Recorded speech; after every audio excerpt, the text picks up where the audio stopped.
bo, bo, bo. People of Earth. Actually, I'm not really from another planet. I am from Russia. You can probably tell from my little red outfit. Not really from Russia either, actually.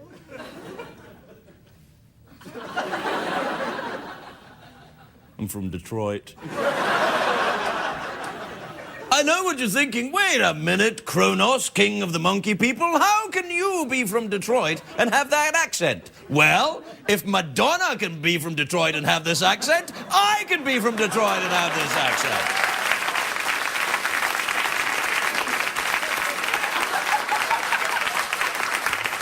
Ah, so that's what you like. A little bit of the topical comedy, huh? Hey.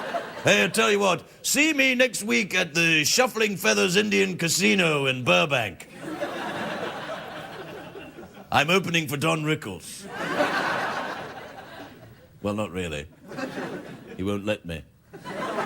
He was here the other night. It was very exciting because he looks a bit like a monkey. Don't worry, he doesn't watch this show. Or does he?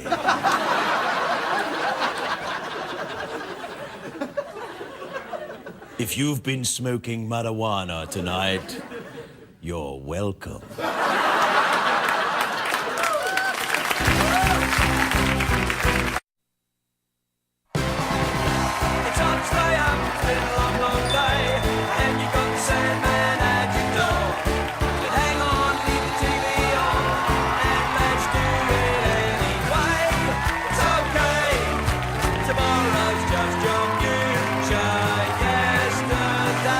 Ladies and gentlemen, Craig Ferguson. Hey!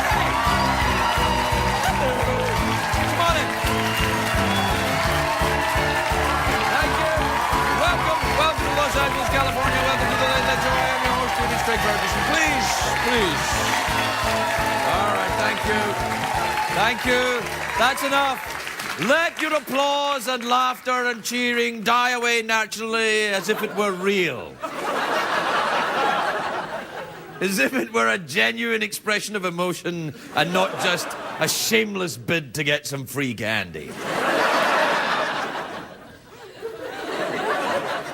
It's a great day for America, everybody. Is it really, Craig? Yes, actually, and I'll tell you why. Because Burger King are offering their customers, I'm not kidding, Burger King are offering their customers a new fragrant body spray for men.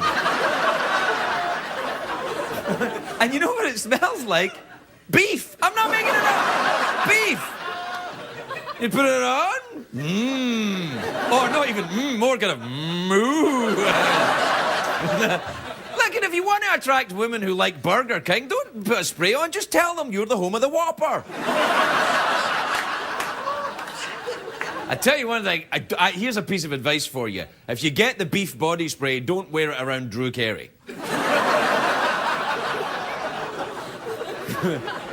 I did that once. Oh. Best day of my life. Anyway, it's freezing here in Southern California. Very, very cold. It's supposed to be warm all the year round here. Today in Malibu, there was snow. Snow in Malibu. Global warming? Kiss my frozen ass, Al Gore. You're an alarmist bastard. Freezing. It also snowed in Las Vegas. It's so cold in Las Vegas. How cold is it in Las Vegas, Craig? I'll tell you how cold it is in Las Vegas. You have to tip the strippers $50 to take off their coats. There. There, I did your joke. Go home. They're predicting that New York City will get 6 inches tomorrow.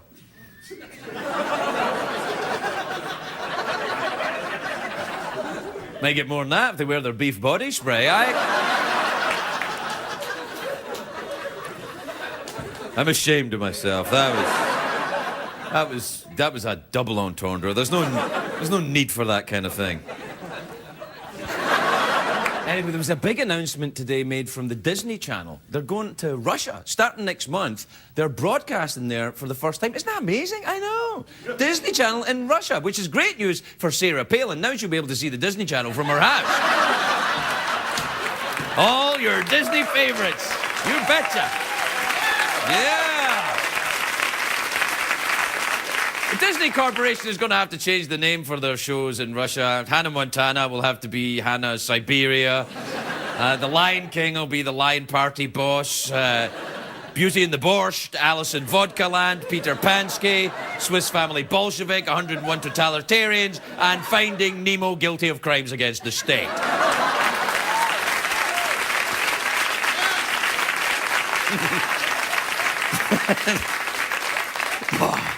I spent all day on that.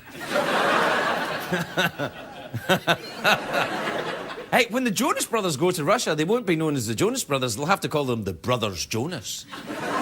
They could be the stars in a high school musical production of Dostoevsky's Brothers Karamazov. What are the Brothers Karamazov? What's their names again? There's Dmitri, Tito, and Regis. I think that's the story of the brothers. I haven't read it in a while. Anyway, the big surprise is that the Disney Channel in Russia will be free. Wait a minute. Is the Disney Channel free in America? No! Now I know why Mickey Mouse wears the red pants. That's right, I'm calling you out, Mouse, you commie bastard. What? What are you talking about? You know what I'm talking about. Oh, man, I just called Mickey Mouse a communist. Well, I'm glad I did it after my citizenship application and not before. You know, I realise what the Disney people are doing, of course. What they're doing is they're giving the Russians their first hit of Goofy for free to get them hooked, you know. They're going to hooked. And then... I love that I can do that. I didn't know I could do that until very recently, that I can do a Goofy impersonation. Isn't that awesome? I know. Anyway, once the Russians are hooked, though, Disney will start charging them. Disney, they're like drug dealers. They're ruthless, they're sneaky, they're always trying to sell you Snow White. But if the Russians get hooked on Disney, they will never give up vodka. I've been to Russia. Vodka is everywhere. Oh, my Lord, they love vodka. Everybody drinks vodka. People drink vodka, the dogs drink vodka, the cats drink vodka. Drink vodka.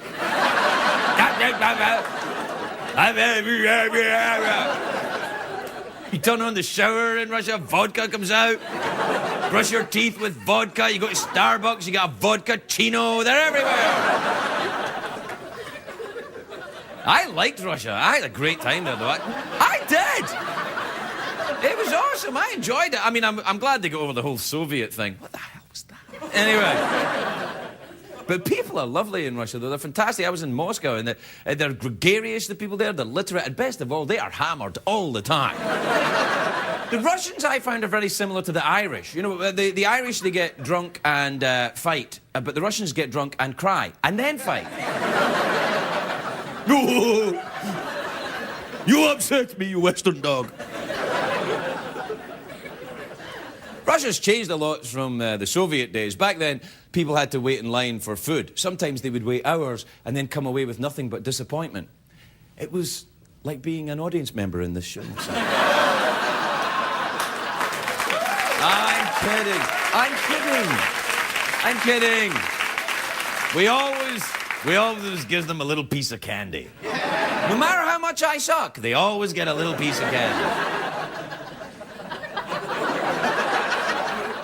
Russians, yes. Russian people are very tough. Because the leaders are tough. Do you remember a couple of months ago in Russia, a tiger escaped from that? It's not like something that only happens in a TV show, but it really happened. A tiger escaped from a zoo or something, and Vladimir Putin, the king of Russia... Oh, yeah. He himself took off his shirt and hunted the tiger down himself. He made a tranquilizer gun out of a string and a toaster oven. He's like the MacGyver of Russia. Putin, this is the leader of this country. He took the tiger out himself. You would never see Barack Obama hunting a tiger. Obama would reason with the tiger. Eventually, the tiger would see the wrongs of conflict and return peacefully to his life. You're right, Barack. Any people is wrong. That's right.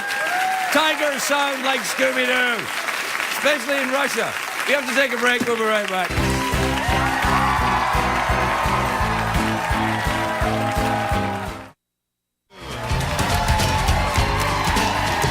Welcome back, everybody. Welcome back. Welcome back.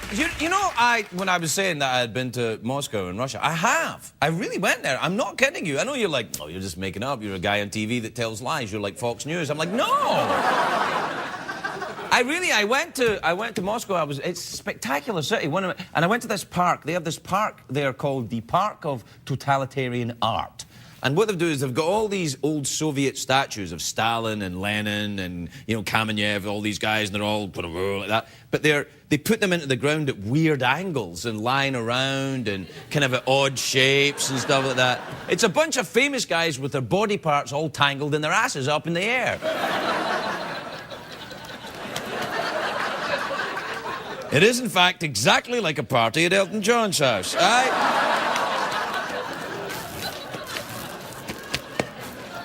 Do we have time for email tonight? Do we? Do we have time? Oh, yeah. Well, we do. Okay.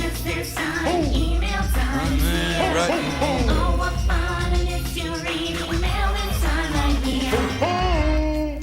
Yeah,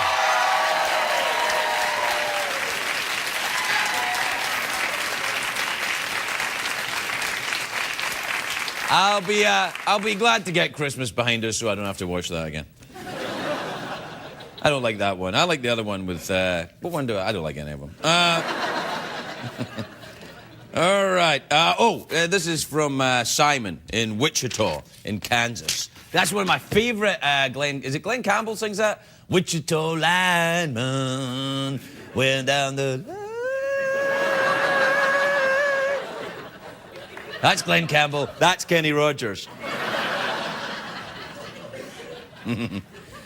Wichita, Kansas. Down the line. Simon says, hey, Craig, how do ankle bracelets work? Doesn't even make any sense. It's a bracelet you put on your ankle. That's how it works. I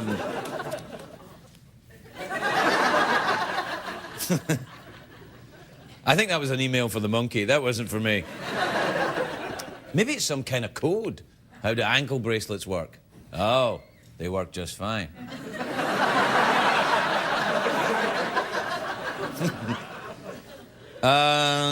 This is from Eve in Eugene, Oregon. Eve says, Dear Craig, how does somebody get into nude modeling? I mean, for, like, those art classes in college. I mean, really. No, you don't. You're just another exhibitionist whore. I'm kidding! I'm kidding! What? It was a joke. I know Eve. She's not like that at all. She is. That was too harsh, wasn't it? You know, the thing is, it's out of your mouth and then it's gone. It's out and you go...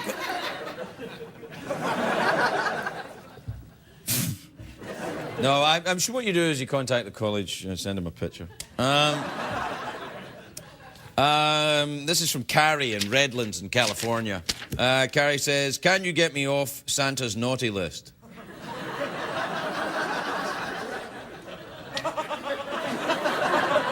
Not now, not after that last crack about Eve in Oregon, no.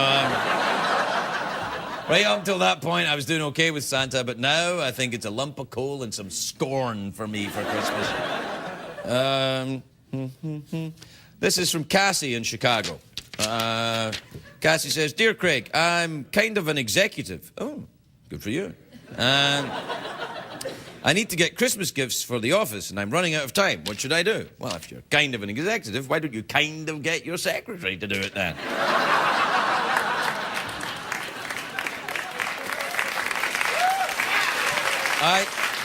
This is from Tatiana. God, that's a lovely name, isn't it? Can you say Tatiana on CBS? It sounds suspiciously like something fabulous on a woman's body. Tatiana. Don't mind if I do. Tatiana is in Missoula in Montana. Yeah, okay. See, I knew that. Tatiana says, have you ever gone shark diving? Is that kind of like an ankle bracelet question? I haven't done a lot of shark diving. I've been shark diving once. I've done a lot of night diving, and that's lovely. Everyone seems to enjoy a bit of night diving. When I go night diving, no one seems to be disappointed.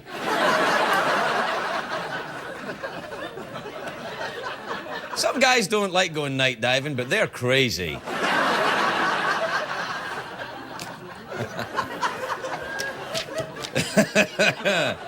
Oh, God, I'm so fired.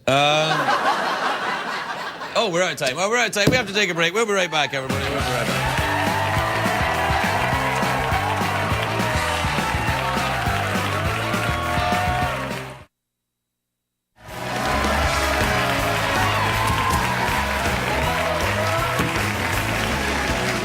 Welcome back, everybody. Welcome back. I'd just like to take this opportunity to apologise for any rudeness, smutty humour, or double entendres that have occurred in the show so far. Any of this sexy humour is in no way associated with CBS Corporation or any of their affiliated bodies.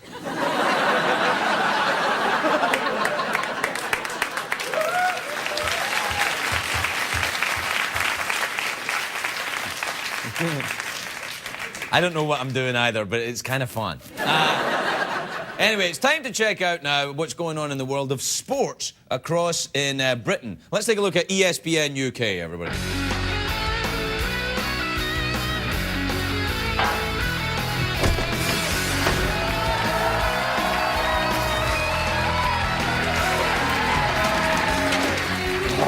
I'm Sir Cecil Wellesley-Hogg. And I am Dirk Weems, Manchester United's all-time top scorer. I always find a way to slip into the box. And I wasn't bad at soccer either. Booyah! The big story in America is the National Football League, where 20 teams are battling for 12 playoff spots. Boring! American football is just a bunch of roided-up Nancy boys in tight pants grabbing each other's asses. It's like a party at Elton John's house. Dirk, I don't understand why you fly into a rage with absolutely no provocation. Well, I guess I've still got the touch.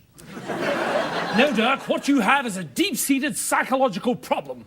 You are a rageaholic. Does that mean I can drink again? No, but we're going to get to the bottom of this tonight.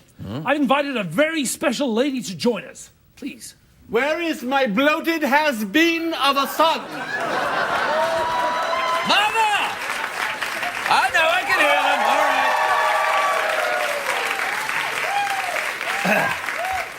All right. That's right, Dirkie.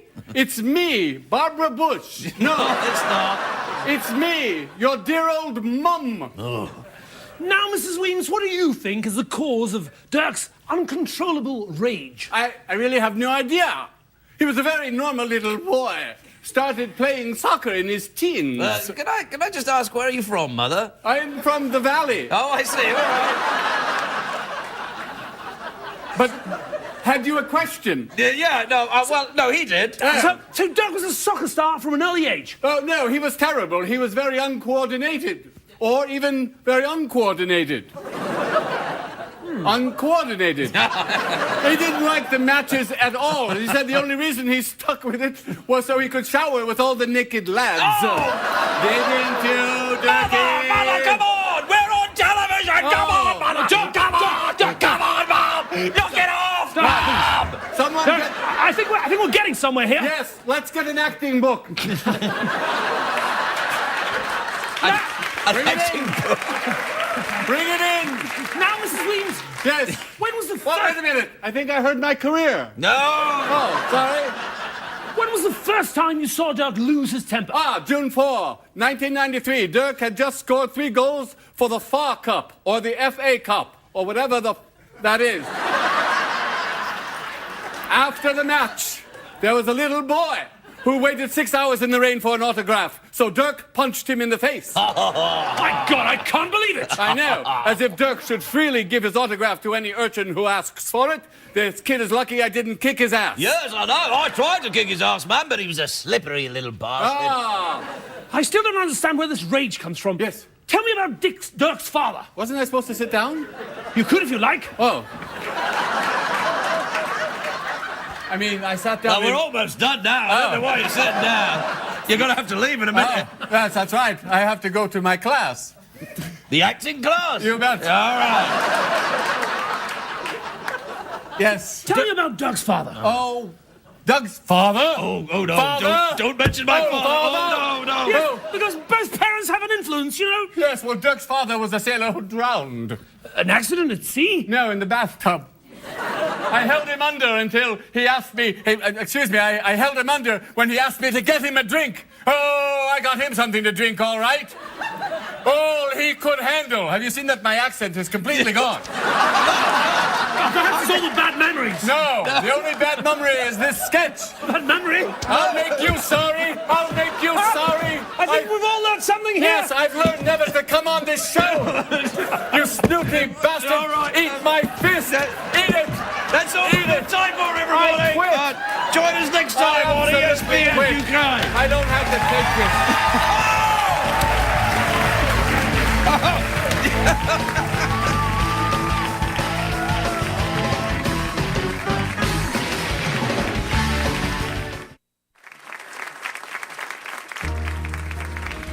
And now, a Sean Connery holiday memory.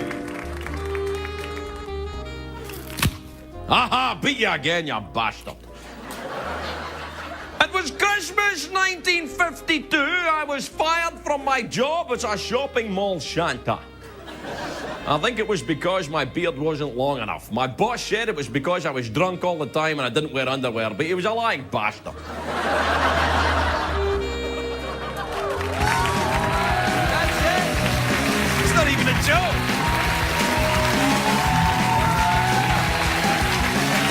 Welcome back, everybody. Welcome back. Welcome back to CBS's finest hour of quality entertainment. Where we pride ourselves in giving you an old-fashioned quality show with old jokes, actually.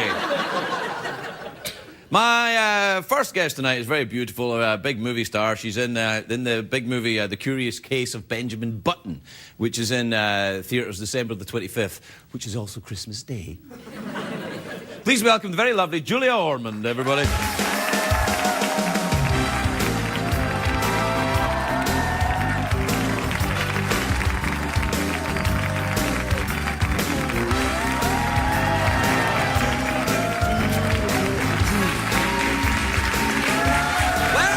Welcome. Look at you. You look lovely. May I say, before we begin, how lovely your trousers are. Well, yes, I bought them especially because I thought you would appreciate them. I do. I like it when you rub your hand against your leg like that as well. That works very nicely. Shall I continue? Yeah, just keep doing that all the time. Now, you're in the Curious Benjamin Button case. That's about the... Yeah. That's about, well, you probably know what it's about. You're in it. Curious Yeah, Button. it's Brad Pitt's in that. He ages backwards. And Kate. And Kate, yeah. Do you know I did the thing where I talked about her because I always think every time she's acting, Kate Blanchett, I know she's the greatest actress in the world, blah, blah, blah, except for you. And but every time she's acting, she's always touching her neck. It's like, I'm so acting, like that. Well, you should have her on the show because she's really great and she's a very smart cookie. Oh yeah, and very funny. No, she's fantastically talented. I wouldn't doubt that for a second. But she's a bit of a neck pointer, if you don't mind me saying so. I'd say if you're so smart, Kate, knock it off with the neck pointing. No more neck pointing. You didn't see Katharine Hepburn pointing at her neck. People knew where her neck was. You don't point at your neck. I try not to. It's probably not my best feature. No, it's lovely. Oh, But there's other bits that are great too. What about... I'm just trying to be nice. You know that movie that you were in, First Night? Yes. Do you know that I nearly was in that movie? Oh, no way. Yeah, you know the part Ben Cross played? Yes. It was between me and Ben Cross, and guess who got it? Were you not evil enough? I was evil back then. It was when I was... Wow. Yeah. I'm much more cheery and chubby now. I wouldn't work as a bad guy. But Sean Connery was in that too. I know. Did you have a nice time with him? I had a fabulous time with him. I totally adore him. He's lovely, isn't he? He's really, really amazing guy. And one of my favourite lines that he had in the whole movie, and you do a really great Sean Connery impersonation. No, he actually comes in, and I don't do Sean Connery at all. Sean very graciously comes in here and dresses up for sketches. Right. But he had this line, God bless him, where he had to say, yes, she is, isn't she? And, That's you hard know, for him, yeah, she is, isn't she? Yeah, that's very good. Like, have that again? Yes. Like, he's a wonderful, wonderful man. He's a real kid at heart still, and... He's Scottish, you know. Yeah. I didn't know that. And you're Scottish, too. You're English, aren't you? I am, I'm sorry. No, that's all right. I should start off by apologising for being English. No, you probably knew you were English the whole time. Where do you live? Where do you live in England? I don't. I live in Brentwood, which is in Los Angeles. Really? What? I do. Kind of like... Well, you've moved here then, that's it? Yeah. Oh, have you become a citizen? No, I haven't, but I have thought about it because around about election time, it feels that, you know, a vote in America feels like it's about 3 in England. Yeah. And, you know, so... But I'm kind of... Because I know that I became a citizen, yeah. It's great. I did get put off by the whole thing if you have to bear arms. I kind of got through the No, you can wear long sleeves. You're fine. I actually think I had a full jacket on when I was there. It was fine. I didn't want to bear arms because I've got a tattoo and people stare. But I kind of froze at that bit. But I really think I'm definitely considering it. Well, you're only asked to defend the country in the event that the country needs you to do that. They don't say, you know, will you have someone whacked for us? It's not. It's not that. It's not like, you know, they want you to go out and, you know, it's nothing like that. It's just, you know, should the need arise for you to defend your new homeland, would you do it? That's all. Yeah. Yeah. Yeah, you have to be very trusting in those decisions, yeah. Well, we'll be all right. Okay. Yeah. Listen, if it's down to I'm the last guy between America's enemies and America, we're in big trouble anyway. Yeah. Or me. Well, there you go. It's like, where am I good, really these worrying? two show Am I business really worried superheroes. No, we could show our bare arms to them. Yeah, we have a bare armed attack. Yeah, no, that would get You rid know, of... we are the army of the bare arms. Yeah. Your arms are glittery. They are. Is that natural movie star glitteriness, or...? It's my inner essence coming out. All movie stars have this. That's very, very... I've noticed that. It's not from a bottle at all. No, I've noticed that when they're here, they're all quite shiny. Glittery. Yeah. Do you all live in the same house, you movie stars? Yeah. It's called Glitter Mansion. Glitter Mansion. How lovely. Have you embraced the LA lifestyle? Have you become, you know, are you in the Kabbalah and stuff? And Well, I think of embracing it, but I love the fact that unlike today, most days you step out in flip-flops and a T-shirt. I love that. Yeah, no, that is just love very, that. very, very nice. I wear flip-flops and a T-shirt often. Do you wear anything else? Nothing else. Just gonna say, you Nothing know, else. Me, my flip-flops, my T-shirt, my telescope, I'm happy for hours. Now, I want to ask you a rather serious question. You're a goodwill ambassador for the UN. Is for the UN? Yes. Right. United What does that Nations. mean? You mean you have to go on talk shows and be good-natured? And be good-natured. It really means what they do is they bring people on board who could maybe have a media presence to represent to the public an issue. Right. And I'm the UN Goodwill Ambassador against trafficking and slavery. Right. And that still goes on? That does still go on. There's actually more slavery today than ever in history. Good Lord, I had no idea about that. Yeah, it's our best estimate is 27 million people. So basically slavery was made illegal, but then it just went underground.